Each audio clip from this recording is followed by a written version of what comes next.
সামনে ওইবা হে আশায় আল্লাহর দ্বীনে কলঙ্ক দিয়া নিজের ঈমানের চরিত্র বাদ দিয়া শয়তানের চরিত্র ধইরা পূজার মণ্ডপে উপস্থিত হইয়া প্রসাদ খাও আর তুমি বক্তব্য দাও রোজা আর পূজা মুদ্রা এই পিঠ ওই পিঠ। তুমি সেখানে বলো 10 হাত নিয়া দুর্গা মা দেবী বলে অনেক রহমত বরকত লইয়া আইছে। কত বড় বিয়াদব আহম্মদ দেন এই যে দুর্গা মা 10 হাত লইয়া বলে রহমত লইয়া আইছে, দুর্গা মা নিজের রহমত হয় নাই। রাগ করবেন? আমরা ক্রিটিসাইজ করছি না, আমরা ছোট করছি না, আমরা আমাদের মুসলিম ধর্মের মুসলমান পরিচয়ধারী ওই আহম্মকের জবাব দিচ্ছি, কোন ধর্মকে কাটো করছি না। সে বলে 10 হাত লইয়া বেলা রহমত লই আইছে, তো এই দুর্গায় গতবারও তো 8-10টাই লই আইছিল, এবার যদি দুর্গার উপরে রহমত হইতো তাহলে 8-2 একটা বাদ লইবে।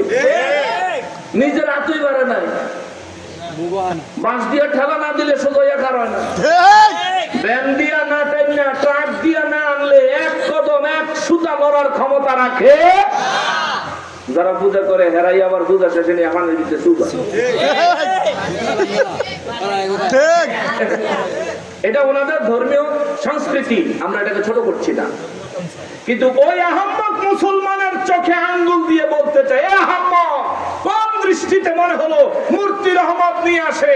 আরে তোর নামের আগে মোহাম্মদ, অন্তরে কুফরি ভরা। হে মুসলমানের আরে আমার প্যারা নবীর উম্মতেরা রে, এই জন্য বললাম কুরআনুল কারীমে মহান রব্বুল আলামিন বলেন মানব জাতিরে আমি আল্লাহ 3 ভাগে ভাগ করছি। এক হলো মুমিন, আমি আল্লাহর পছন্দের বান্দা, উলাইকা কাতাবা বিহিমুল ঈমান ওয়া আইয়াদাহুম বিরূহিন মিন। আল্লাহ বলেন আমি আল্লাহ তাদেরকে রূহানি ভাবে, আমি আল্লাহ তাদেরকে আমার কুদরত দিয়ে তাদেরকে সহায়তা করি।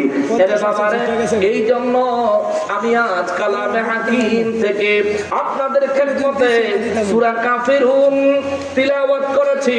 সূরা কাফিরুন থেকে একটু আলোচনা করব, সুযোগ দিবেননি না? উঠা যাবেন না, কষ্ট পাইবেন। বাবারে মুসলমান, এরে মুসলমান, এই জায়গায় যারা আছি মরবেন না এমন একজন আছেননি? কোন আছেন? জোরে বলেন আছেন? কেউ মরবে না।